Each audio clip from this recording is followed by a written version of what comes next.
Ana María Inganella disertará sobre tecnologías disponibles para la remoción de arsénico en aguas. Es doctora en Ingeniería de la Universidad Nacional de Rosario, ingeniera civil, especialista en hidráulica y medio ambiente por la Universidad Politécnica de Valencia y miembro de la Red de Seguridad Alimentaria. Bueno, habiendo visto todos los problemas que causa la presencia de arsénico en agua, vamos a ver qué tecnologías disponibles tenemos para su remoción del agua. Me voy a referir fundamentalmente a lo que Marta llamó tecnologías convencionales, que son sobre las que tenemos más datos de aplicación real. Hay también muchos, lo que llamamos tecnologías no convencionales, que están en proceso de estudio y van a ser presentadas algunos de esos trabajos que se están realizando en el país en esta mesa, en este bloque.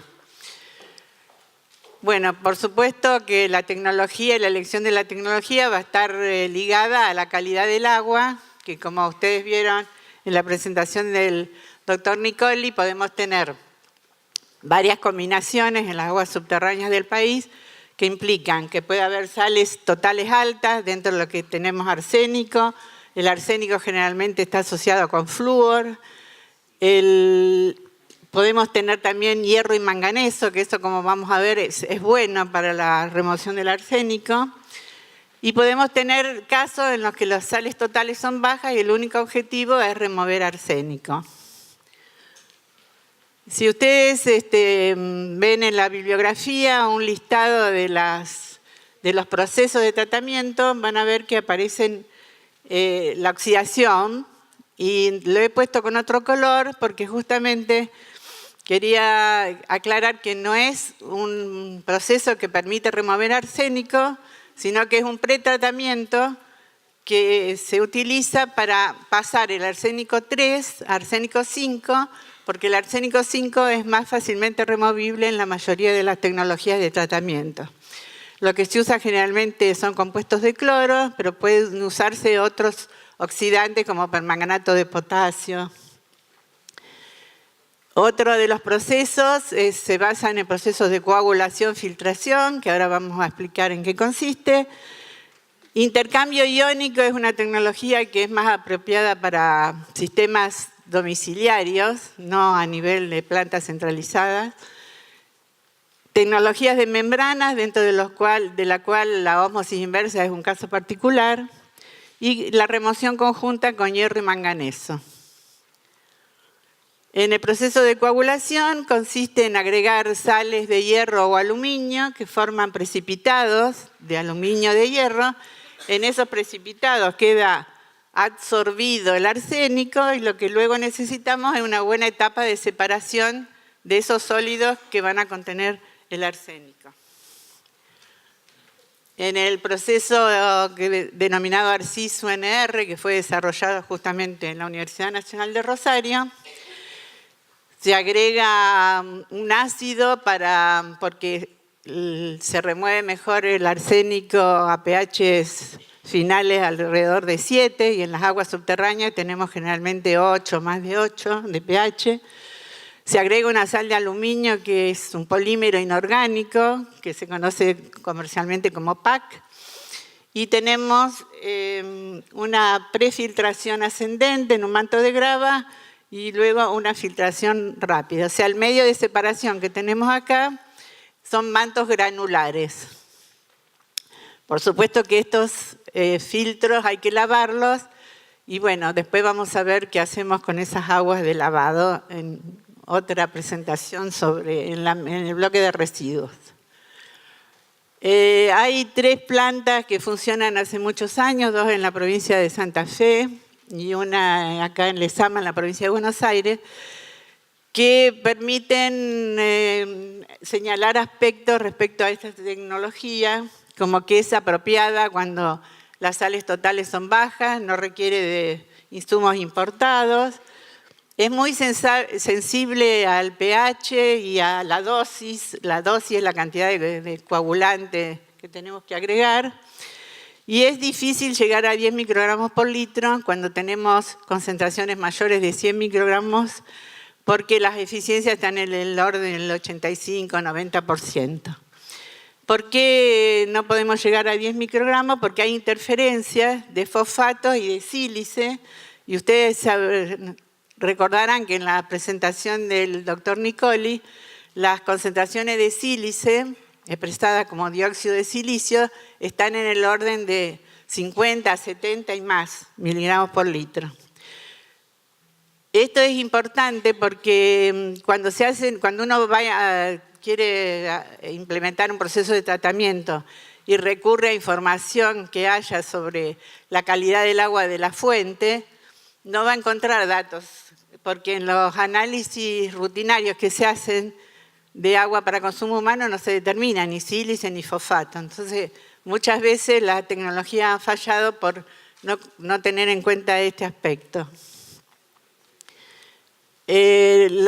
Bueno, un caso particular sería la remoción conjunta con hierro y manganeso. El manganeso y el hierro están solubles en las aguas subterráneas y si los queremos eliminar tenemos también que oxidarlos. Podemos hacerlo por procesos físico-químicos o procesos biológicos. En ese precipitado de hierro se va a quedar adherido también el arsénico. Es como si pusiéramos una sal de hierro o de aluminio. Una tecnología que está siendo aplicada con mucho éxito, también desarrollada en la Universidad Nacional de Rosario, es el tratamiento biológico para remoción de hierro y manganeso. Esto tiene la ventaja que no utiliza productos químicos, sino que se basa en la acción de bacterias que precipitan el hierro. Si tenemos una relación importante entre el contenido de hierro y de arsénico en el agua, este puede ser un método de remoción de arsénico. Con respecto a las membranas se clasifican en microfiltración, ultrafiltración, nanofiltración según el tamaño de sus poros y eliminan partículas mayores justamente que el tamaño de los poros por un proceso de tamizado físico. Hay una experiencia muy interesante que se hizo en la localidad de Fasar ciertos iones y rechaza otros, por lo que vamos a tener 3 corrientes. Una del agua que ingresa, el agua tratada y un efluente líquido que se denomina rechazo, donde están concentradas los iones y las sales que se han removido.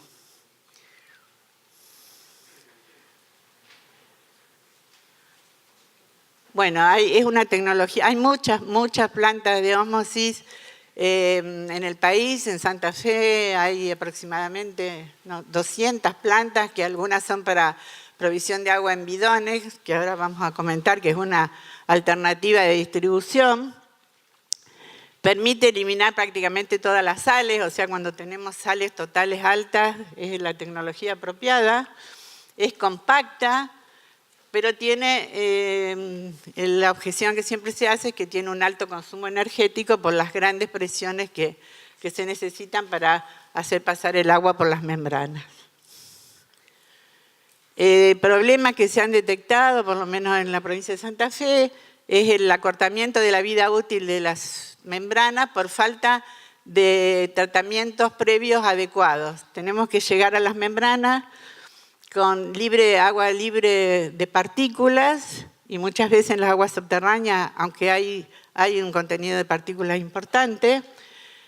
Y si tenemos hierro y manganeso en concentraciones altas también hay que removerlo.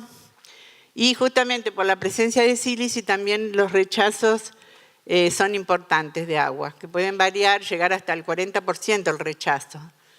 Hay nuevos desarrollos que son membranas selectivas, que dejan pasar la sílice y rechazan el arsénico, que incluso permiten trabajar con mayores recuperación de agua y menores presiones.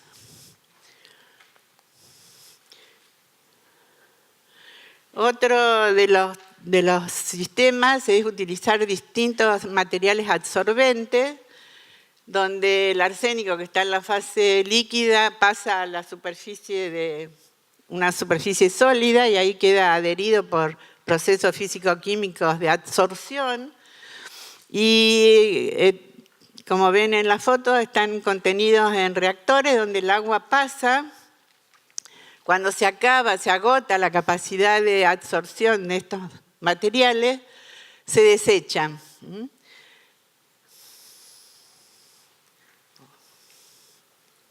Tiene muy buena eficiencia de remoción de arsénico, tiene la ventaja que no utiliza productos químicos, pero se ha detectado rápido agotamiento de la capacidad de absorción del absorbente por presencia justamente de los contenidos de sílice y también de fosfatos.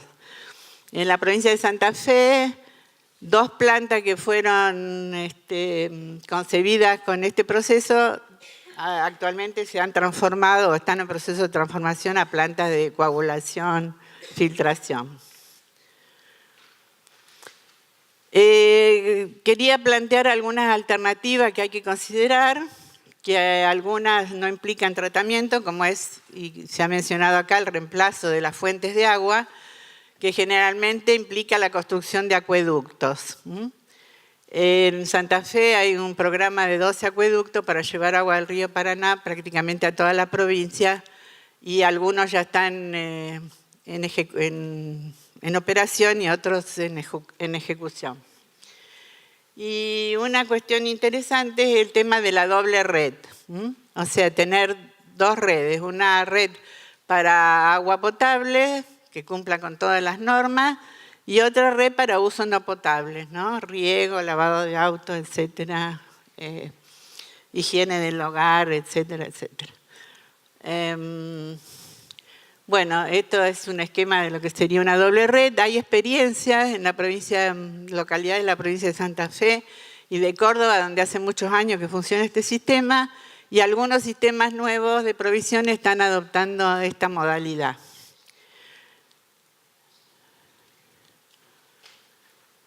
Otra modalidad que se ha impuesto en muchas provincias es la provisión de agua en bidones, generalmente con plantas de ósmosis chica, de ósmosis inversa de tamaño no muy grandes.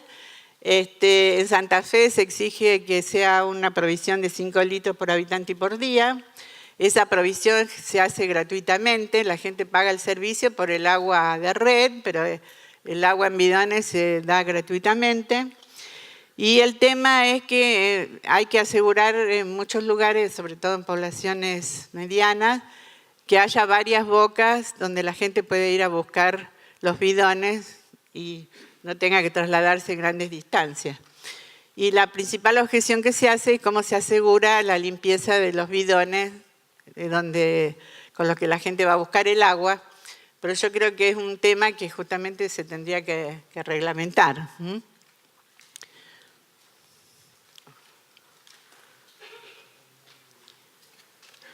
Esto ya está.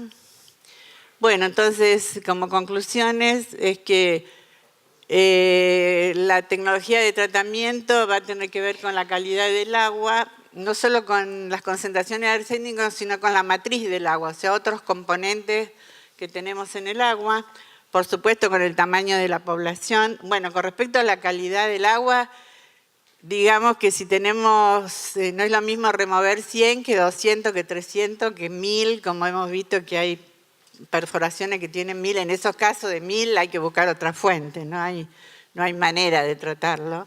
El tamaño de la población, la posibilidad de disponer de productos químicos. ¿Quién se encargará de la operación? Este es un aspecto de gestión y les puedo decir que hay ejemplos de plantas que se han construido y no están operando porque no hay ningún organismo que se quiera hacer cargo o no se pensó antes de construirla quién se iba a encargar de la operación. Y por supuesto, alternativas de distribución, o sea, pensar al servicio de agua en su totalidad. No es solo el tratamiento, sino después la red y la distribución. Porque tenemos redes obsoletas ya en muchas localidades donde tenemos pérdidas del orden de 40 al 50%, entonces no tiene sentido estar aplicando un tratamiento que va a ser costoso para que el 50% se vaya al subsuelo, ¿no? Vuelva al subsuelo. Por lo cual también hay que encarar proyectos de renovación de redes, reducción de pérdidas antes de pensar en un tratamiento, o puede hacerse por etapas, primero dar agua en bidones mientras se optimiza la red y luego ampliar para dar agua a toda la población. Muchas gracias.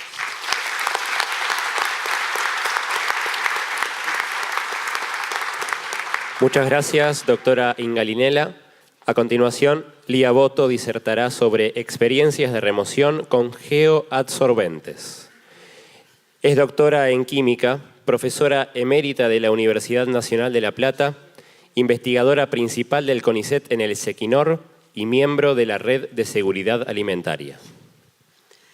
Bueno, brevemente les comentaré las experiencias que hemos llevado a cabo en el ámbito de la Universidad de La Plata, utilizando adsorbentes de origen mineral.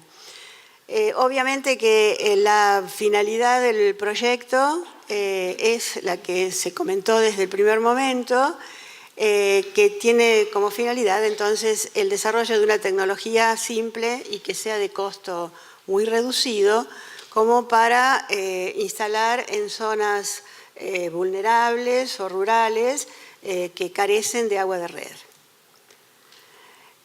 La actividad es de tipo interdisciplinario y, digamos, la misma está avalada por la Universidad de La Plata, la Comisión de Investigaciones Científicas de la provincia de Buenos Aires y el CONICET. Y viene, digamos, acá se muestra la división de cada una de las disciplinas que encara una función determinada. Desde el punto de vista de la geología, el coordinador es el doctor Yalamuk, que es el director del centro INREMI de Instituto de Recursos Minerales. Esa sería la primera etapa. La segunda etapa, que se lleva a cabo, que es la parte química, que se lleva a cabo en el Sequinor, está coordinada por la doctora González y por quien habla. Tiene a su cargo también la parte química, digamos, se hace en conjunto con la parte de ingeniería de los materiales, que es la última etapa del proceso y es la que tiene a su cargo la disposición del residuo agotado que se utiliza como geoadsorbente y se lleva a cabo en el LEMIT y que está coordinada por los ingenieros Servino y Giacchio. Y finalmente todo eso conduce al desarrollo de una tecnología que se lleva a cabo en la planta piloto multipropósito que depende de la Comisión de Investigaciones Científicas, cuyo director es el doctor Tomás, y el coordinador de la tarea es el ingeniero Soto. La actividad se inició hace ya muchos años, digamos las primeras etapas comienzan en el año 2004 y para el desarrollo del proyecto se contó con el apoyo de subsidios de diferente tipo, fundamentalmente de la Comisión de Investigaciones Científicas de la provincia de Buenos Aires, proyectos de la agencia, de la universidad, y también comprende actividades de extensión que son financiadas por organismos nacionales e internacionales, actualmente, por ejemplo, con Geophysics Without Borders para la atención de zonas del norte argentino, de la zona del Chaco.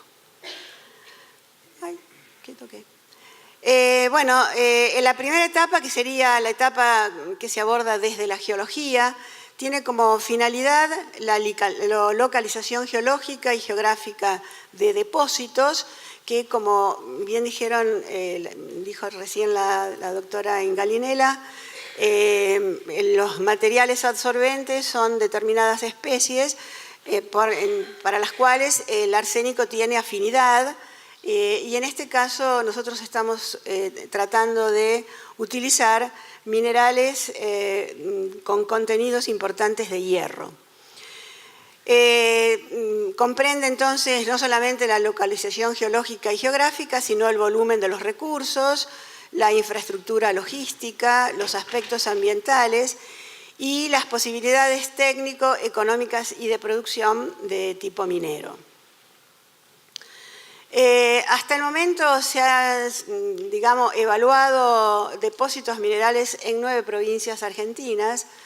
Digamos, están distribuidas en los puntitos que se ven. Y de todas ellas, desde el punto de vista de la geología, han sido seleccionadas 3 en la provincia de Salta, que son yacimientos olíticos de hierro, que son ricos en óxido férrico, yacimientos ricos en magnetita en la provincia de Mendoza, con un alto contenido de hierro, pero está expresado como óxido férrico, pero son ricos en magnetita. Y en la provincia de Buenos Aires, las arcillas de tipo ferruginoso, que tienen un 40% expresado como óxido de hierro. Como bien expresaron previamente, el sitio activo para la absorción del arseniato es algunas especies de hierro, no todas, por lo tanto, de ahí depende la diferencia en la potencialidad de uno u otro mineral. Desde la química se estudiaron o se analizaron aspectos relativos al mineral. Eso es la caracterización físico-química del mineral, la mineralogía, la composición química, la aplicación de toda la serie de análisis y estudios físico-químicos que fundamentalmente se llevan a cabo en el Centro de Química Inorgánica. También se analiza la estabilidad térmica, estructural y en medio acuoso, es decir, lo que se refiere a la lixiviación, para que el mineral, o sea, constatar que el mineral no proporciona especies que puedan ser dañinas para el agua. Y luego se analiza la efectividad en el proceso de adsorción a nivel laboratorio. Esa etapa a nivel laboratorio nos permite seleccionar cuál de todos los minerales o cuáles minerales son importantes para la preparación del geoadsorbente. Diferenciamos mineral de geoadsorbente porque el mineral no se usa como tal, sino que se le hace un tratamiento térmico para eliminar materia orgánica y para dejarlo en condiciones que su lixiviación, o sea, que no produzca lixiviación de especies no deseadas. La caracterización y efectividad del geoadsorbente fue ensayada, digamos, desde distintos puntos de vista. Se ensayó primero, o se realizó, se analizó la caracterización, se realizó la caracterización física y química y la lixiviación en medio acuoso de esta especie que ha sufrido el tratamiento térmico a una temperatura que es analizada, que no supera los 100, 100 y tantos grados, para que no haya cambios de fase o cambios de estructura o, digamos, que afecten la efectividad del proceso. Y la efectividad del proceso a nivel laboratorio se estudió por procesos, digamos, por métodos cinéticos, se analizó el efecto del pH, la granulometría, la relación, porque el proceso se estudia en tipo batch, la relación sólido-líquido, el tiempo de contacto, la agitación y la sedimentación. Es importante dentro del aspecto químico el estudio de la evaluación del agua cruda. Como bien dijo Ana recién, el efecto, digamos que muchos de los procesos de tipo que aplican la adsorción pueden no ser aptos si la calidad del agua no es la apropiada, digamos, o tiene un contenido, una salinidad muy elevada o tiene otras especies inorgánicas, por ejemplo el flúor, silicatos, fosfatos, etc. El fosfato compite, digamos, en un grado muy importante con el arseniato debido a las características, los potenciales iónicos similares del arsénico y el fósforo. La evaluación de la efectividad del material se realiza en base a las características del agua tratada. Y para eso se han hecho ensayos con agua artificial, preparada con la cantidad de arseniato que uno desea, y con agua natural procedente de zonas donde el agua contiene cantidades anómalas de arsénico. El análisis del contenido final tiene que ser siempre menor a 10 partes por billón y se analizan también otros parámetros. Ese ajuste de parámetros también va de la mano del agregado de aditivos que se utilizan para mejorar la sedimentación y se utiliza una mínima cantidad que no afecte el contenido final de acuerdo a la normativa de PAC,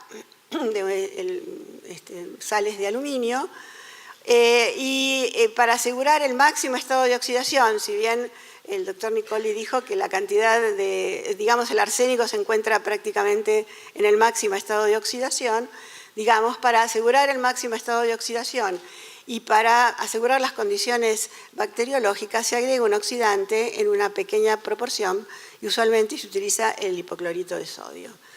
Desde la tecnología se ha diseñado un procedimiento donde en un primer tanque de reacción, con una proporción que se optimizó de acuerdo a los estudios que se realizaron, del 10% del geoabsorbente, se agrega una cierta cantidad de floculante y de oxidante y se produce un proceso de agitación a 200 revoluciones por minuto durante 1 hora. Eso se completa la floculación, depende de la granulometría y demás, del orden de 23 horas, hemos llegado a esa conclusión, que funciona muy bien, y pasa a un tercer tanque de almacenamiento y de allí va a consumo. Estas experiencias a nivel de planta piloto, que se obtienen a partir de los datos del laboratorio, se hacen en la planta piloto multipropósito de la Comisión de Investigaciones Científicas. Aquí tenemos el esquema de del escalado a algunos niveles, que es de uso domiciliario, por ejemplo, de 100 litros, de 2.000 litros, que es la planta que funciona en algunas localidades de la provincia de Buenos Aires. Se puede duplicar, digamos, como el primer tanque, el tratamiento es relativamente breve, se puede, digamos, pasar o producir, pasar a los segundos tanques para ayudar la sedimentación y finalmente a uno digamos, para acumular el agua para uso y que pueda llegar a 4.000 litros. Y actualmente se está trabajando en un sistema totalmente distinto con tanques de 20 a 25.000 litros con, digamos, el mismo sistema básico de agitación y el agregado en las cantidades, en las proporciones que se fueron probando en el laboratorio. Eso permitió de las plantas de 2.000 litros hacer instalaciones de equipos experimentales de 2.000 litros en escuelas de zonas afectadas de la provincia de Buenos Aires, donde el agua tiene un contenido entre 100 y 200 partes por billón de arsénico. Como es un proceso estacional, a veces tienen un poquito más, un poquito menos, y se hizo un convenio con una Secretaría de Gestión Integral de Riesgo en las Escuelas del Ministerio de Educación de la provincia de Buenos Aires y se llega a un contenido final menor de 10 partes por billón y esas instalaciones de esas plantas han sido financiadas por la Comisión de Investigaciones Científicas. Bueno, aquí, digamos, está remarcado en rojo, el agua original es del orden de 150 ppb y llega al cabo de ese tratamiento de solamente 1 hora de agitación, que es lo que consume corriente eléctrica, el resto no, las bombas también, pero digamos el proceso es de bajo costo y baja al orden de menos de 10 partes por billón.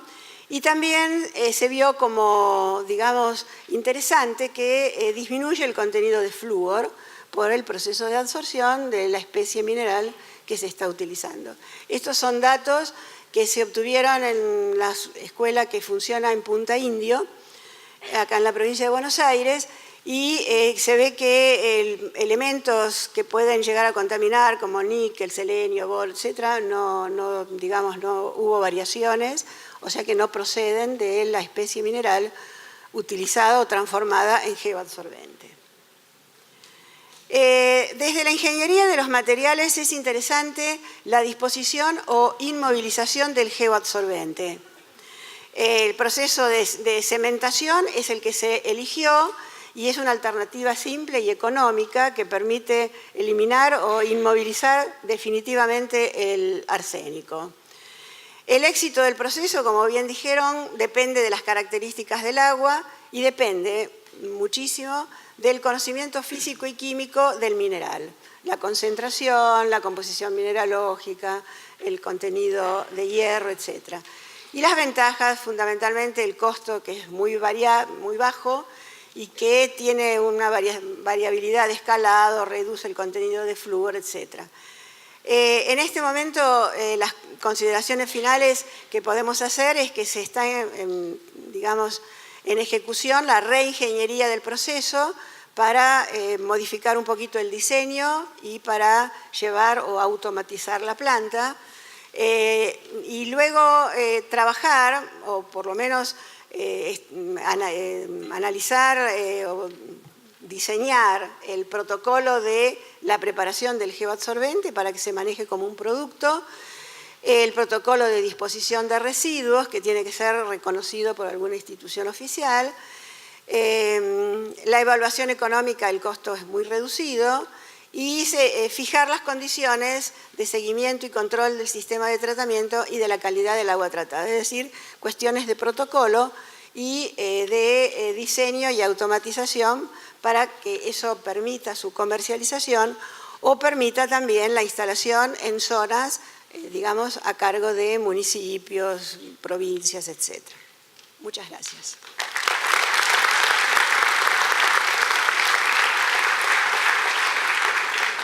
Muchas gracias, doctora Boto.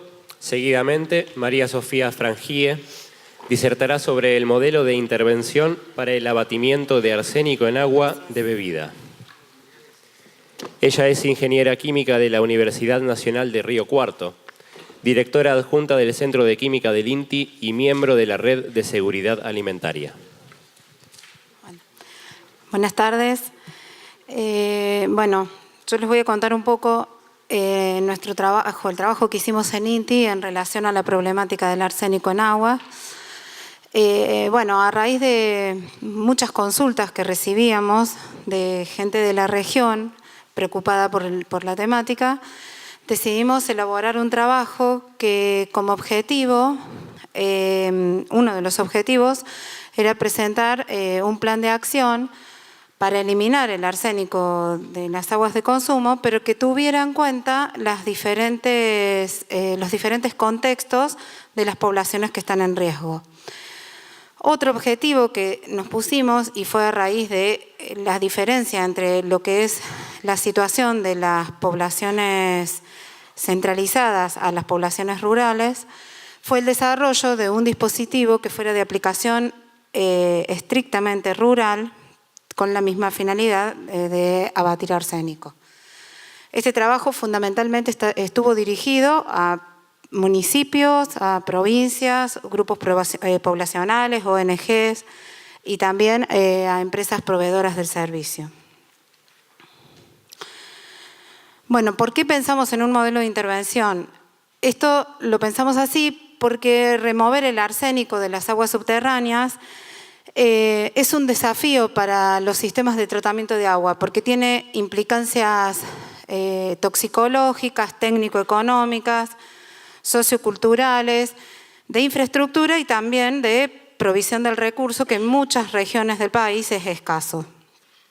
Bueno, este modelo contempla fundamentalmente dos situaciones. Una es la de la situación centralizada, donde la población tiene acceso a agua a través de una red de distribución de agua, que muchas veces contiene arsénico.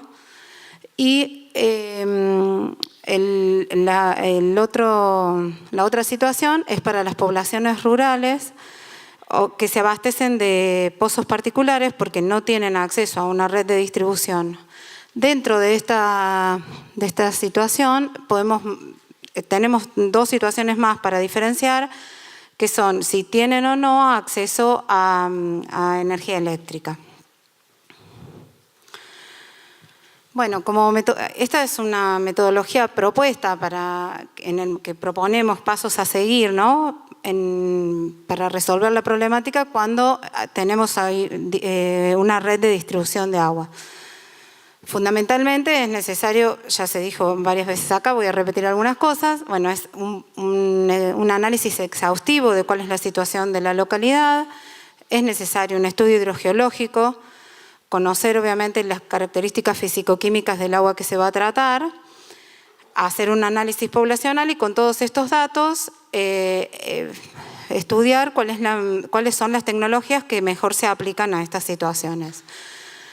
No voy a detallar todo el diagrama lógico, pero sí me interesa focalizar en lo siguiente. Cuando conocemos los datos de la población, que son fijos, bueno, fijos, la población va creciendo, pero es un dato que nosotros no podemos manejar, igual que las características físico-químicas del agua y los datos hidrogeológicos, si nosotros queremos ver si la fuente a la que recurrimos es sostenible o no, la única variable que podemos controlar es el consumo. Y acá es donde entra en juego un poco nuestra cultura de consumo de agua.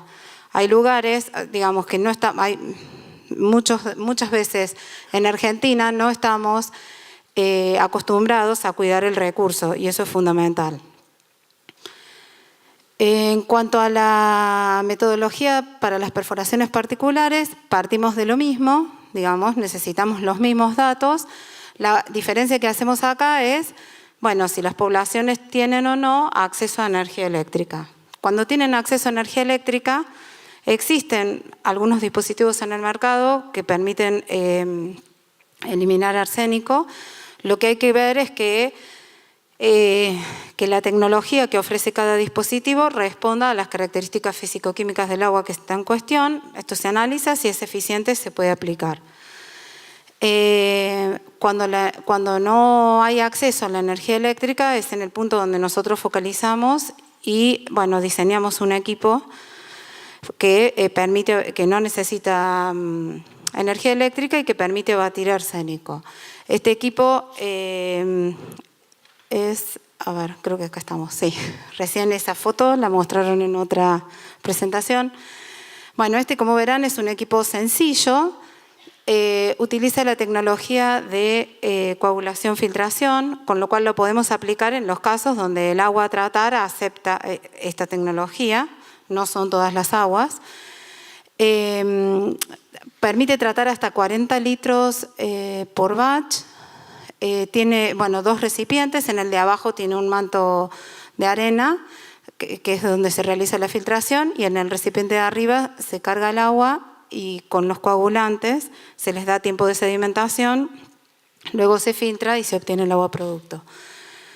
Este dispositivo nosotros lo instalamos en la localidad de Tacopozo, en escuelas rurales que pertenecen a la localidad de Tacopozo.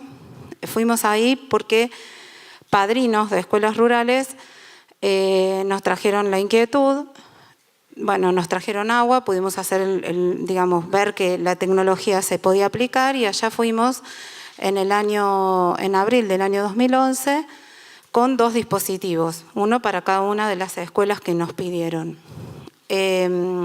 Los dispositivos, previo a ir a la escuela, digamos, hubo que pedir autorización en el municipio, en la dirección de escuelas, y con el ok de ambos, bueno, pudimos ingresar. Los dispositivos se entregaban al director de la escuela y se entrenaba al mismo en la operación y el mantenimiento de los dispositivos. En los casos en los que había un docente más u otro adulto, el entrenamiento era a ambos, pero responsable del dispositivo se hacía el director de la escuela. Bueno, estas escuelas son escuelas albergues. Los chicos llegan ahí los lunes en el transcurso de la mañana y se retiran los viernes al mediodía. Los maestros hacen la misma rutina, digamos, los que llegan, porque son escuelas a las que es muy difícil llegar. La mayoría de los maestros viven en la localidad de Tacopozo, pero bueno, se dirigen hacia las escuelas el lunes y vuelven el viernes. Entonces, en la primera intervención que fuimos, y capacitamos al resto de los maestros, son 21 escuelas, las que fuimos en esa, digamos, nosotros dejamos el dispositivo solo en 2 y se ofreció una charla instructiva sobre la problemática de arsénico para el resto de los docentes, los que obviamente reclamaron porque ellos no tenían un dispositivo. Bueno, nosotros trajimos esa inquietud a la institución, la presidencia del INTI decidió asumir el costo y entonces en una segunda intervención ese mismo año llevamos el resto de los dispositivos. A partir de la tercera intervención, además, digamos, nosotros íbamos, cuando uno deja un dispositivo de esta índole, nosotros creemos que no es conveniente dejarlos librados, digamos, es necesario un control periódico. Entonces nosotros planificamos asistir periódicamente para ver cómo estaban operando los dispositivos. En esta tercera intervención llevamos un laboratorio de campo y teníamos la intención de transferir digamos, el conocimiento para que gente de Tacopozo pudiera hacer los controles periódicos. Bueno, fuimos encontrando, no tuvimos éxito en esto, probamos con una escuela secundaria y con la municipalidad y finalmente nadie se quiso responsabilizar del laboratorio, así que ahí no fuimos exitosos.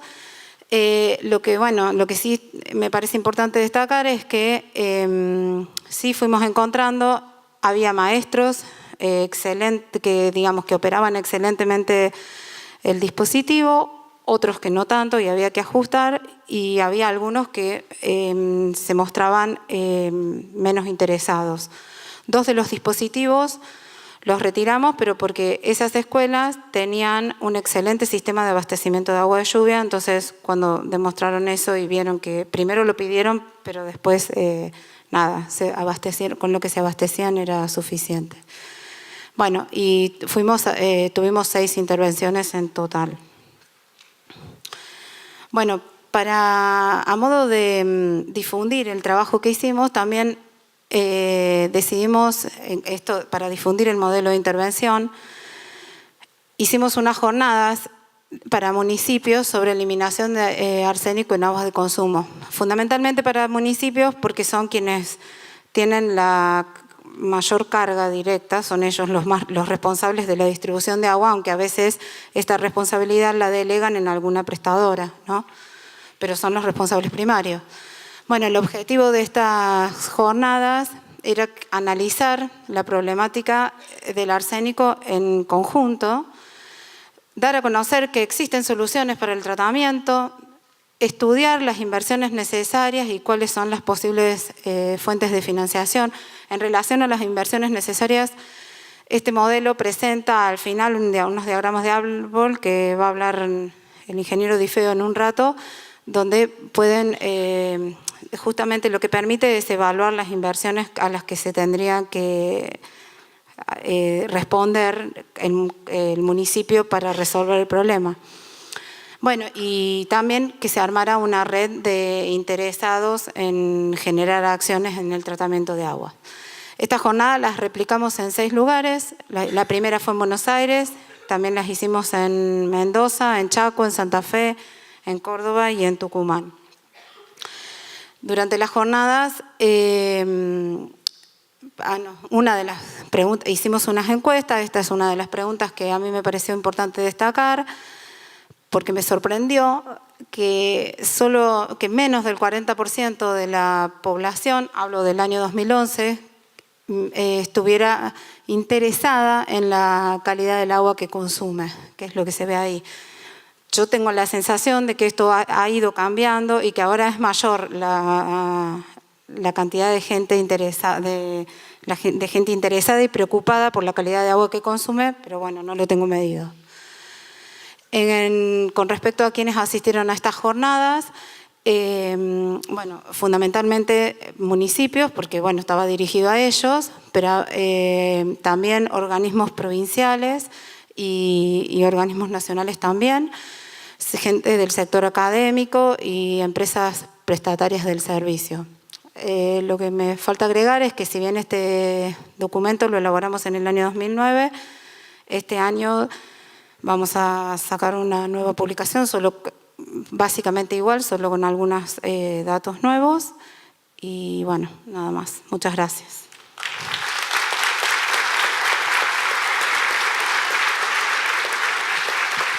Muchas gracias, ingeniera Frangie. A continuación, Elsa Mónica Farfán Torres disertará sobre sistemas de tratamiento de remoción de arsénico para la provincia de Salta. Ella es doctora en química, profesora titular por la Universidad Nacional de Salta e investigadora independiente del CONICET en el INIQui. Desempeña sus tareas de investigación en el área de la ciencia de materiales y es miembro de la Red de Seguridad Alimentaria. Buenas tardes a todos, muchas gracias por la invitación y interesantísimo que haya tanta concurrencia en la presentación. Bueno, yo les voy a contar un poco la experiencia que tenemos hasta el momento en la provincia de Salta, donde la situación de la contaminación del recurso hídrico de arsénico en agua se conoce desde hace mucho tiempo. Los primeros mapas de identificación se empezaron a hacer en la década del 70, pero como una característica interesante era que era puramente académico y en la provincia no se tomó ningún tipo de medidas durante mucho tiempo. En este marco, al contrario de lo que nos comentaba recién la ingeniera Franchi, la población sí tomó conciencia del problema y de parte de los pobladores de las regiones afectadas empezó a haber una demanda cada vez más intensa a partir de los años 90 aproximadamente, dado que todo el mundo iba, muestreaba, sacaba datos y nunca había una devolución sobre soluciones. Entonces, en base a esto es que nuestro grupo de trabajo, que trabaja con adsorbentes, empezó a estudiar la temática. Como verán en este mapa, la provincia de Salta tiene varias regiones, como es una provincia que está, a ver cómo es, para atrás. No, sigo yendo para adelante. No sé cómo retroceder.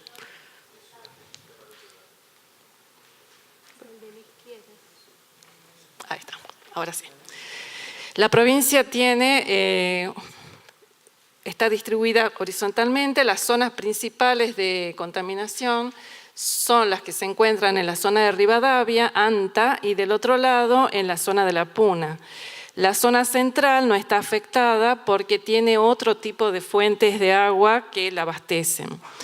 La zona de La Puna es quizás la que tiene concentraciones más elevadas, pero tiene una ventaja con la zona del Chaco salteño, es que es una zona menos densamente poblada y que además la población está mucho más aglomerada en pequeños poblados. En cambio, en la zona de Rivadavia y Anta son todas poblaciones dispersas con muy poco acceso a recursos. Acá lo podemos ver un poquito más resaltado, cuáles son las zonas afectadas. En este marco, a través de un proyecto de la Agencia Nacional de Investigaciones Científicas y Técnicas, empezamos a hacer un estudio del área, fundamentalmente para estudiar la matriz de composición del agua, porque, como ya se ha destacado en varias oportunidades, eso es lo que nos condiciona en la tecnología a utilizar. Haciendo este trabajo, ingresó un programa nacional de desarrollo social de áreas de frontera que se interesó en financiar las primeras experiencias. Y el objetivo de ellos era no solamente remover arsénico, sino, para que tengan una idea del tipo de situación socioeconómica, instalar baños en las casas que no se contaba y alguna cañería, por lo menos una por hogar, para que tuvieran agua de acceso directo. Posteriormente, ya más adelante, voy a volver a hablar de esto, surge la Mesa Provincial de Arsénico que apoyó este tipo de acciones. Bueno, en el marco de ese proyecto de la agencia muestramos todo lo que es la zona de Rivadavia, banda sur. Lo que ustedes ven como una línea en el medio es el río Bermejo, que suele separar las dos áreas de arsénico. Para abajo está contaminado con arsénico y para arriba no. Los pozos están dispersos, corresponden a todos pozos relativamente nuevos de las décadas del 90, hechos por el Ministerio de Educación de la Nación, porque en cada pozo corresponde a una escuela. El área de trabajo en la que se trabajó inicialmente son las que están numeradas allí. Ustedes pueden ver un poco cómo es la composición. Una de las características principales es que todas las aguas son de pH elevadamente altos, entre 8 y 9. Todas tienen además del arsénico un alto contenido en flúor. Estas zonas, como les dije, son de arenales de este tipo, no hay caminos, solo hay sendas, son bajos inundables, es decir, que en la temporada de lluvias, que suele ser de 3 a 4 meses, esos arenales se inundan, se forman este tipo de lagunas que se conocen en el lugar como madrejones, de las cuales toman agua los animales, pero también las personas. Y en general es un suelo arcilloso, poco permeable, y tienen viviendas muy precarias. En algunos casos, como en esta, que es una comunidad wichí, suelen tener unas cisternas a las que se les lleva agua desde el pueblo, pero que es un agua que también está contaminada con arsénico. Este es uno, por ejemplo, de los casos que nosotros encontramos, un tumor canceroso originado por el consumo continuo de arsénico. Y bueno, como les mostraron antes, esas son las típicas manos de los pobladores de la zona. Bueno, habiendo hecho todo el estudio y relevamiento, se planteó el desarrollo de un sistema que utiliza la absorción-precipitación y filtración, todo en un mismo lecho. ¿En qué consiste? Dispersar un material de hierro que se oxida previamente y se dispersa en un lecho de arena fina y se va haciendo todo un sistema normal de filtración de agua. ¿Por qué elegimos eso? Como esta población, en general todas las poblaciones son sumamente aisladas, en muchos casos solo se puede acceder 2 o 3 meses al año cuando no están inundados. Y eso hace que el poblador tenga que ser el que tiene que mantener el sistema. No hay acceso de red de distribución de agua porque cuando se privatizó, todos estos poblados quedaron fuera de los contratos, porque no era rentable, evidentemente, ni fácil hacerlo. Entonces, la idea era que con este sistema sencillo se capacite a los intendentes y pobladores para que ellos automantengan el sistema. Entonces, el primer tanque que venga en F1 tiene el lecho de filtración, a la entrada tiene un clorinador para oxidar todo arsénico 5, pasa a un segundo tanque reservorio de nueva filtración, se vuelve a hacer un clorado y sale al depósito que se guarda, de donde la gente va y recoge el agua en bidones. La producción se hizo en la instalación para 2 escuelas piloto para producir 1000 litros de agua por día y eso permitía abastecer a las aproximadamente 50 a 100 familias que había alrededor. Estos son los sistemas, están funcionando desde el año 2009, se los monitorea periódicamente, los lechos se reemplazan 3 veces al año y eso sí, inicialmente lo hacían las intendencias y actualmente lo hace la Secretaría de Recursos Hídricos de la provincia y la Secretaría de Medio Ambiente. Ellos van, recogen todo el lecho, lo renuevan y el producto se inmoviliza en bloques de cemento. Digamos el efluente que se forma. En base a esto, la provincia tomó la iniciativa y empezó a reproducir el sistema y se fue instalando en varias otras escuelas. La región de Chaco, además, donde les mostré, no hay luz tampoco. O sea, no hay energía eléctrica y no hay agua de red. Entonces, por eso era todo gravitacional. Cuando se llevó a Anta, donde sí hay acceso a la energía eléctrica, se utiliza un sistema de bombeo y es mucho más fácil de mantener también. Como ustedes verán, bueno, ahí por ejemplo tienen el ejemplo del clorinador, está distribuido en todas estas escuelas que ven ustedes acá y hay 14 más que están en este momento en construcción. La otra región afectada es la región de la Puna salteña, que es totalmente diferente. En este caso, El caso más conocido es San Antonio de los Cobres, que es una ciudad, un pueblo relativamente grande, que se surte de agua a partir de un manantial contaminado por el tipo de suelo, que son vidrios volcánicos, con arsénico.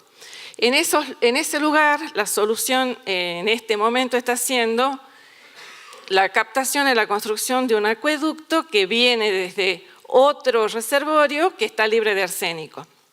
Y en cambio, para las poblaciones más aisladas de la zona, la situación es un poco más complicada. Ellos, al contrario de lo que pasa en el Chaco salteño, no tienen lluvias, no pueden hacer cosecha de lluvia y tampoco tienen el problema de quedar aislados por la lluvia, pero sí por las nevadas en invierno. Y en estos casos lo que se tiene son casas totalmente aisladas unas de otras. Aquí tienen un mapa, ustedes verán, está en la precordillera. Lo que nosotros trabajamos en este caso, bueno, fue estudiar un pueblo que se llama una agrupación de casas que se llama San José de la Esquina Blanca y que tienen distintas fuentes de provisión de agua. En general, lo que ustedes pueden ver es que el pH en este caso no es tan básico como lo que es en la zona del Chaco salteño. El contenido de arsénico en la mayoría de los casos está por arriba de la norma, en algunos casos mucho más que otros, pero, me olvidé decirles eso, es mucho menos que lo que hay en el Chaco. Y la solución que se nos ocurrió en este caso, bueno, están marcados los valores. Siempre 5. Siempre 5. En este caso lo que planteamos fue un filtro a escala domiciliaria. Este es el modelo piloto que se construyó en el laboratorio, simplemente construido con un tubo plástico y un lecho similar al que usábamos a gran escala, pero con la desventaja, si se quiere, de que requiere una renovación mucho más frecuente. Eso se filtra y posteriormente pasa al reservorio, del cual el habitante toma el agua. Si bien no es grande la producción, pero tengan en cuenta que la cantidad de habitantes por casa va de 1 a 4, así que garantiza que pueden tener un buen servicio. Tanto en el caso de Chaco salteño como acá, los niveles de arsénico que se obtiene a la salida están entre 10 y 20, en el caso del Chaco, entre 10 y 20 microgramos por litro, y acá siempre está por debajo de 10. Las remociones son bastante efectivas, pero todavía no hemos logrado que el municipio se haga cargo de distribuir este tipo de sistemas en los distintos pobladores. Nada más. Muchas gracias.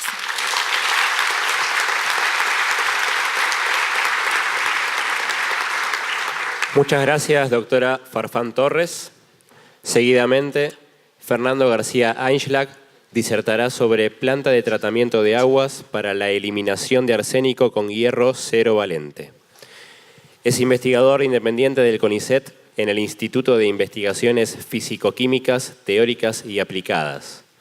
Profesor adjunto de la Universidad Nacional de La Plata, especialista en Físico-Química Ambiental y miembro de la Red de Seguridad Alimentaria. Hola, buenas tardes. Bueno, yo el trabajo que les voy a presentar ha sido parcialmente hecho en el Departamento de Hidráulica de la Facultad de Ingeniería y la parte básica, los estudios de laboratorio han sido hechos en el INIFTA.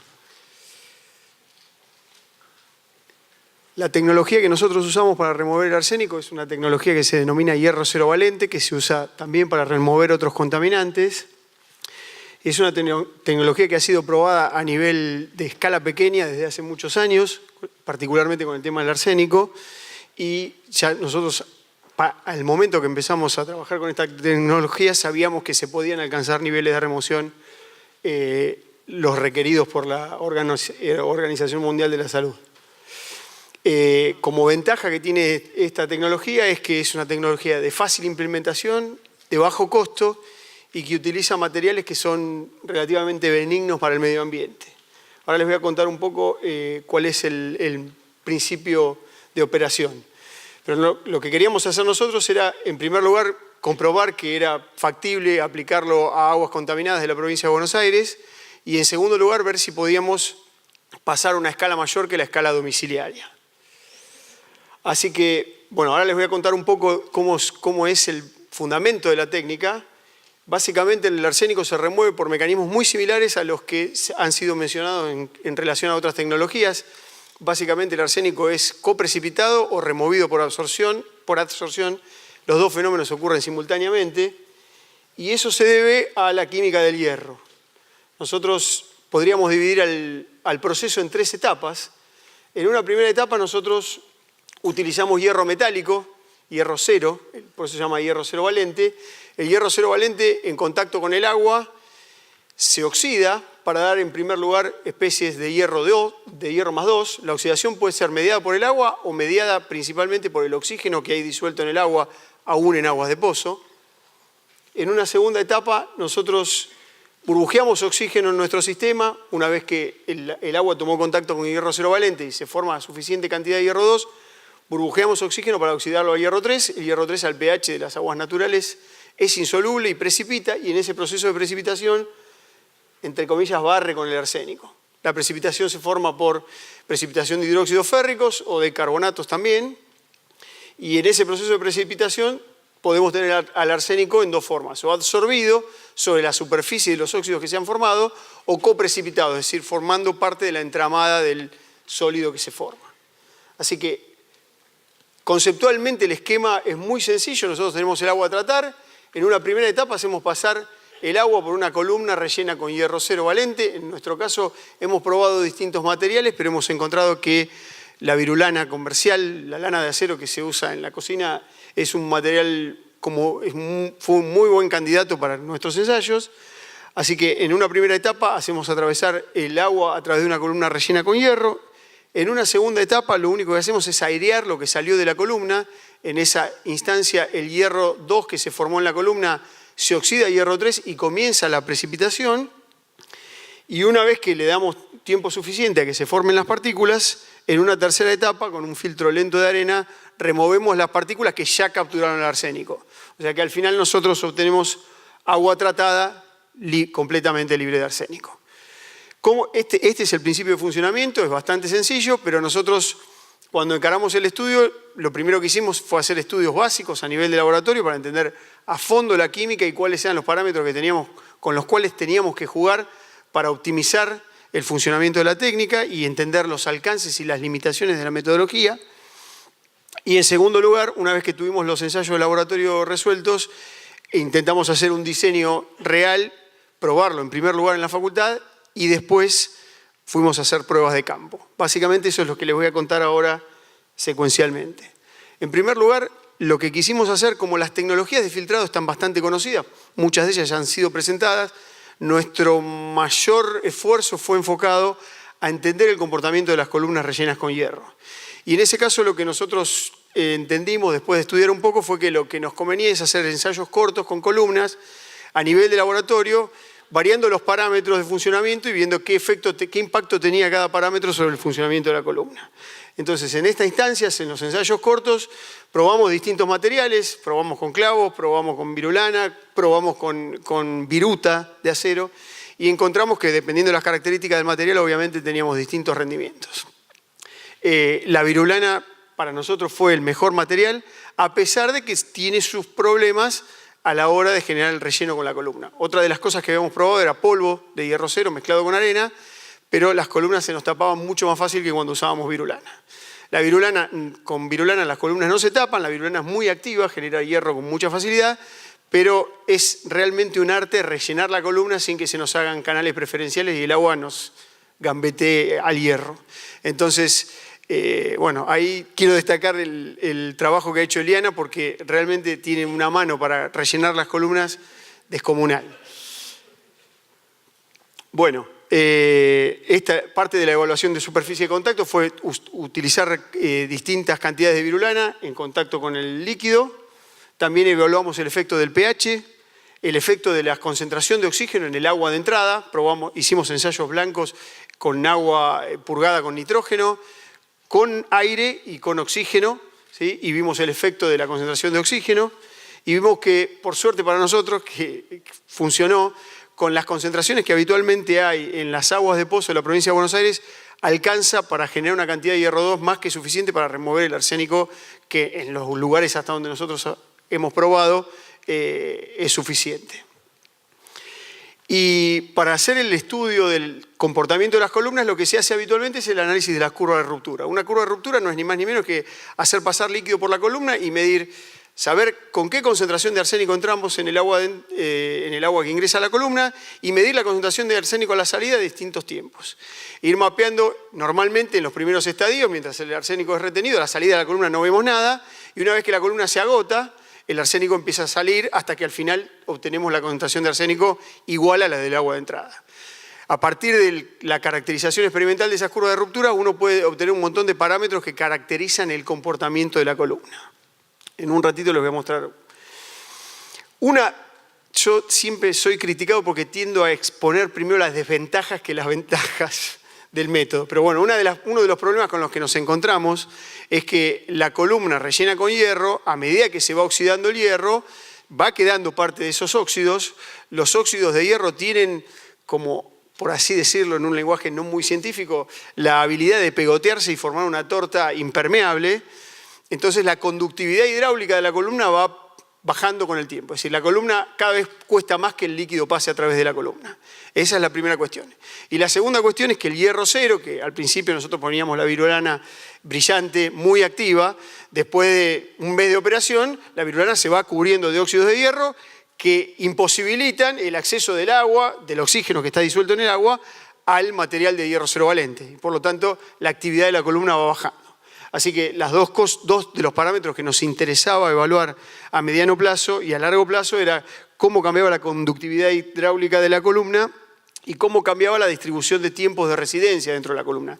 Cuando nosotros ponemos una columna, donde, sobre todo en nuestras columnas en las cuales el relleno no es perfecto, nosotros ponemos un pulso de cualquier cosa y a la salida no sale un pulso, sino que sale toda una distribución.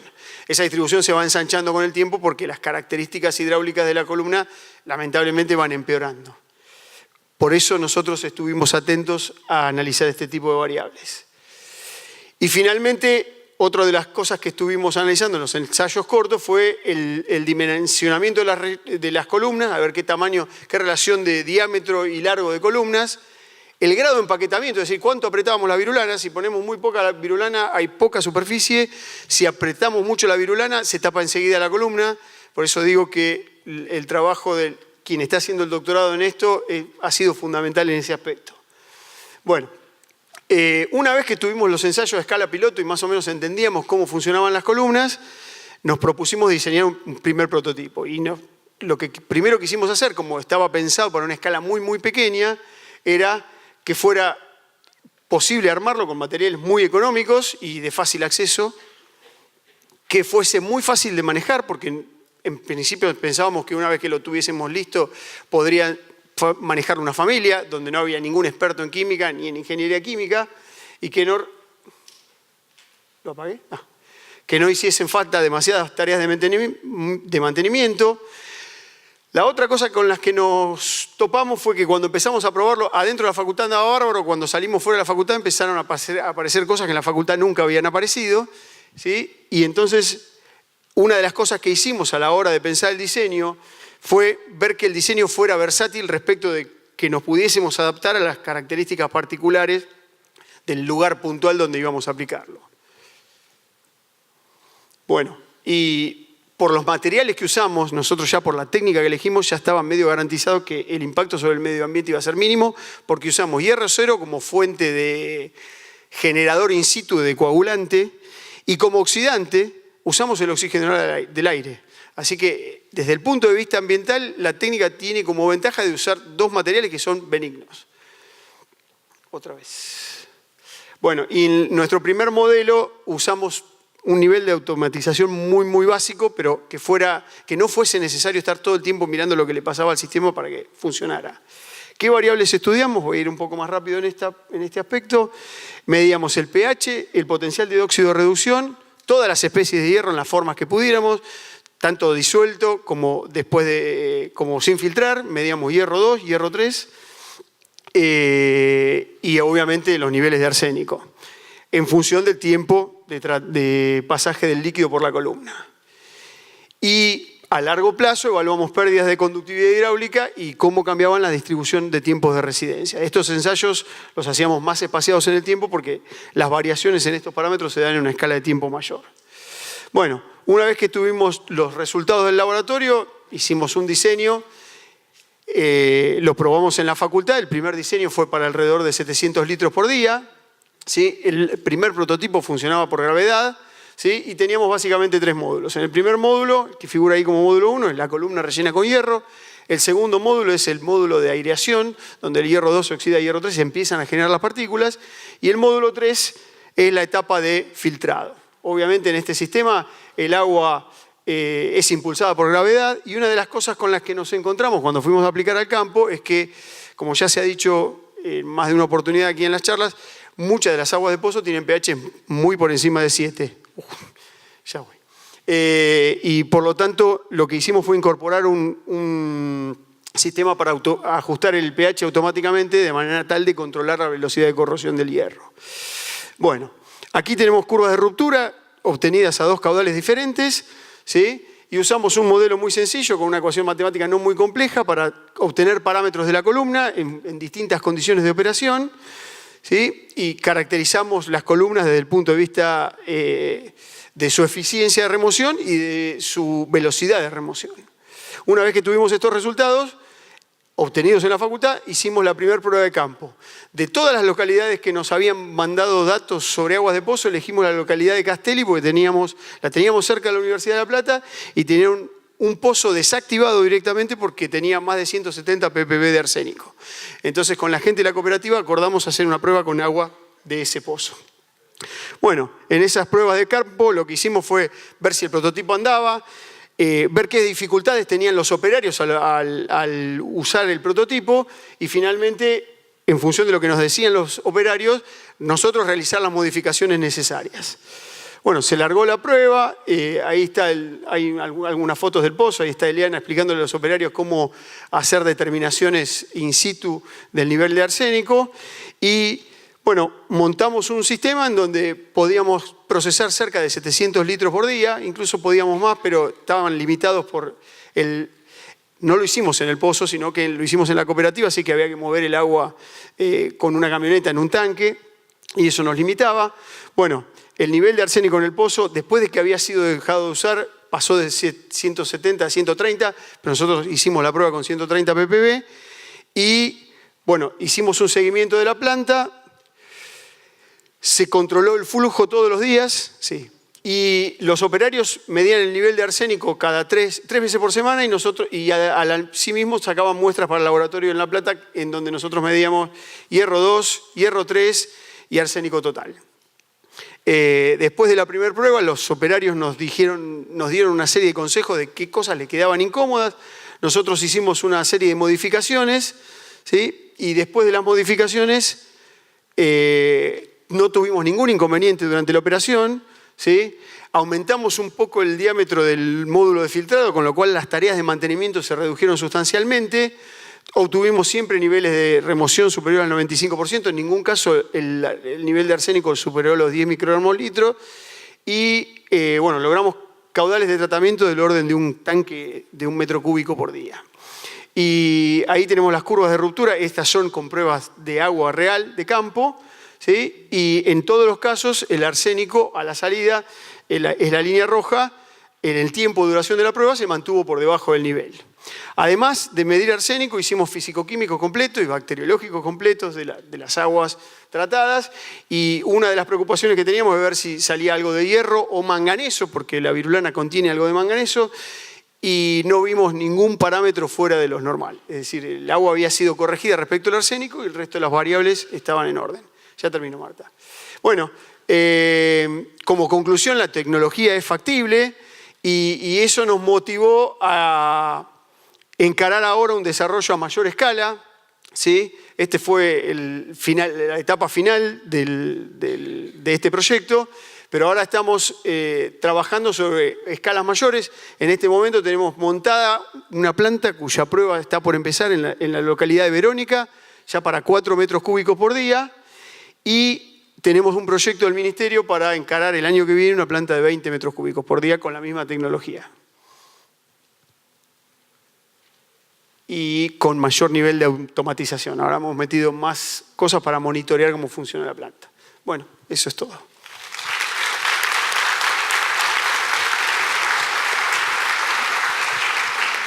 Muchas gracias, doctor García Einschlag. Para finalizar con el panel Remoción de arsénico en aguas, Marta Litter disertará sobre métodos económicos de remoción de arsénico para localidades aisladas. Es doctora en Química de la UBA, investigadora superior del CONICET, profesora titular de la UNSAM y miembro de la Red de Seguridad Alimentaria. Fue investigadora, además, investigadora principal de la Comisión Nacional de Energía Atómica. Bueno, buenas tardes. Vamos a dar esto bastante rápido, simplemente para que tengan idea de cuáles pueden ser algunas tecnologías aplicables a lo que llamamos poblaciones aisladas. Esto es importante cuando uno quiere diseñar un tratamiento económico, hay que tener en cuenta todos los factores, aparte de los factores técnicos, socioculturales, infraestructura, económicos, operativos, legales, ambientales y la sustentabilidad de las fuentes de agua. En principio podemos decir que para asentamientos rurales y periurbanos se podrían aplicar tecnologías convencionales a escala, las mismas tecnologías, por ejemplo, que hablaron los anteriores participantes, sobre todo Ana María, a pequeña escala. Pero además de eso hay tratamientos emergentes que están en constante investigación en todo el mundo. Fundamentalmente usan hierro en alguna de sus formas. Y por supuesto que tampoco debemos ignorar la realidad socioeconómica de la región, ¿sí? Los habitantes es lo principal que tenemos que tener en cuenta. Hay algunos ejemplos anteriores de los cuales aprendimos, empezamos a pensar en estos métodos, como por ejemplo un método Alufloc que se usó en Puno, en Perú, desarrollado por el CEPIS, el uso de piedra caliza soyatal, una piedra natural, en la localidad de Zimapán, una zona minera en México, quitosano impregnado con óxido de hierro en Ecuador, tecnologías solares con materiales de hierro en Chile y luego las empezamos a implementar en Argentina. La Alufloc usa arcillas activadas, oxidantes y coagulantes, puede al mismo tiempo desinfectar y remover arsénico in situ, o sea, se le da a la población un sachet con el producto, ellos mismos lo preparan y mantienen constante abastecimiento de agua para poder tomar. En la Universidad Nacional Autónoma de México también desarrolló un método usando una piedra caliza soyatal, que es un material absorbente propio de la región. Y en Ecuador se sintetizaron, se impregnaron partículas de quitosano con óxido de hierro. Esto fue desarrollado por un grupo de la Escuela Politécnica del Ejército de Ecuador. Bueno, nosotros comenzamos a trabajar con estas tecnologías a partir de un proyecto que tuvimos entre los años 2002 y 2003 que usaba tecnologías en botellas. El objetivo era eliminar contaminación en principio microbiológica y química, especialmente arsénico. Y en este proyecto participaron 6 países: Argentina, Brasil, Chile, México, Perú y Trinidad y Tobago. Se propusieron 3 tecnologías que se fueron desarrollando. Una es la SODIS, desinfección solar, otra es SORA, remoción de arsénico por oxidación solar, y la fotocatálisis heterogénea solar con dióxido de titanio. Lo más importante es que todo lo que usan son materiales de muy bajo costo y utilizan luz solar que es accesible en nuestras zonas, ¿no? El SODIS es una tecnología muy probada, ya usada en casos de catástrofes, terremotos, etcétera, que consiste en irradiar botellas de plástico, de refrescos o de agua mineral bajo luz solar. Esta tecnología, luego de varias horas de tratamiento, por una combinación de luz ultravioleta y calor, desinfecta el agua, provocando la inactivación de bacterias y virus, incluyendo el del cólera. Este método SODIS fue mejorado por investigadores de Suiza, que lo que hicieron fue agregar gotas de jugo de limón a la botella, y si el agua de la zona tenía suficiente hierro, lo que se producía era, después de la irradiación solar, la formación de flóculos de hierro que iban arrastrando al arsénico con él. Entonces se ponía la botella vertical, ese flóculo precipitaba y luego se filtraba a través de un paño o un filtro cerámico. Este método se usó mucho tiempo en Bangladesh, que yo les dije a la mañana que el sudeste asiático y toda la parte de India, etcétera, es una zona donde se trabajó bastante en métodos de remoción. Entonces, este método era óptimo para esa zona porque no era necesario agregar hierro, pero sí era necesario agregar el jugo de limón, y además la luz solar mejoraba la remoción de arsénico, fundamentalmente porque mejoraba la oxidación del arsénico 3 a 5, ya que en esos lugares fundamentalmente hay arsénico 3, al revés que en nuestras zonas.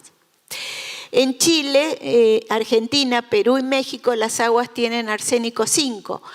Hay bajas cantidades de hierro y hay materia orgánica natural presente, por lo cual hay que agregar hierro externamente. No se necesita agregar jugo de limón porque el mismo proceso lo cumple la materia orgánica, y hay luz solar. Independientemente de eso, también encontramos diferencias cuando se aplicaba el método en Chile, en el norte de Chile, y lo aplicamos en nuestras aguas. En Chile, luego de 4 a 6 horas de irradiación solar, se obtenía un 99% de remoción de arsénico, tanto en aguas de laboratorio como en aguas naturales.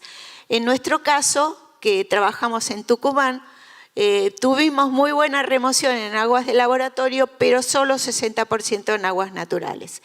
Quiere decir que la eficiencia también era dependiente de la matriz del agua, así que teníamos que mejorar el método. Nosotros trabajamos fundamentalmente en el NOA, en las provincias de Tucumán y Santiago del Estero, ¿sí? Y ya se mencionó Salta, se mencionó mucho la provincia de Buenos Aires, pero en Tucumán y Santiago tratamos de hacer algún tipo de intervención. Básicamente, como ya dijo Sebastián, la tecnología del hierro es el tratamiento con hierro en la forma química elemental, o también puede usar óxidos de hierro. Y los materiales son de todo tipo, micropartículas, es decir, polvos, limaduras, alambre, lana, o incluso ahora nanopartículas que se están desarrollando mucho. Y por otro lado, el uso de la luz con la tecnología del hierro no había sido demasiado estudiado. Los materiales de hierro tienen ventajas que son fundamentalmente el bajo costo, es muy simple de manipular, se podría escalar y se mejora por el uso de luz ultravioleta o luz solar. También, como les dije, últimamente se está trabajando mucho con nanopartículas. Las nanopartículas tienen excepcionales propiedades debido a la alta relación superficie-volumen, es decir, el poder de absorción y de otro tipo de reacciones químicas está muy acelerado por el pequeño tamaño de las partículas. Y como en general se utiliza muy poca cantidad de este material, los residuos que se generan son bastante bajos. Entonces, como les dije, trabajamos fundamentalmente en Los Pereira, una localidad a 70 kilómetros de la capital de la provincia de Tucumán, y en Las Hermanas, un área muy pobre cercana a la ciudad de Santiago del Estero, donde se habían detectado en los dos casos, casos de acre. Y además se eligieron también por las condiciones socioeconómicas desfavorables. Bueno, estos son los resultados donde nosotros probamos distintos materiales y encontramos que el alambre de enfardar usado en el campo era un material muy interesante para ponerlo, ustedes lo ven ahí en las botellas, ¿sí? Se pone directamente la cantidad deseada del alambre y fíjense que logramos bajar, incluso no con demasiado tiempo, ¿sí?, la concentración inicial de arsénico a un valor bastante aceptable con este material. Entonces lo único que hace uno es sacar la barrita si quedó algo y filtrar el agua. También usamos nanopartículas producidas por una empresa argentina, ¿sí?, donde ven ustedes que hemos logrado, en este caso, con muy pequeña cantidad de las partículas, llegar a los valores recomendados por la Organización Mundial de la Salud en 3 horas de irradiación solar. O sea, el valor de 174 a 42 es en la oscuridad y el de 10 microgramos por litro es después de la irradiación con luz ultravioleta. Otra tecnología que nosotros probamos también es la fotocatálisis con dióxido de titanio, porque veníamos trabajando desde hace mucho tiempo en esta tecnología, y lo que se hizo fue impregnar las botellas de refrescos con partículas que rápidamente se adhieren a la pared de la botella, o bien en varillas de vidrio, o en esferitas cerámicas, o en anillos Raschig, anillos de vidrio. Es una película de dióxido de titanio que es muy estable, o sea, no se desprende ni de la botella ni del vidrio.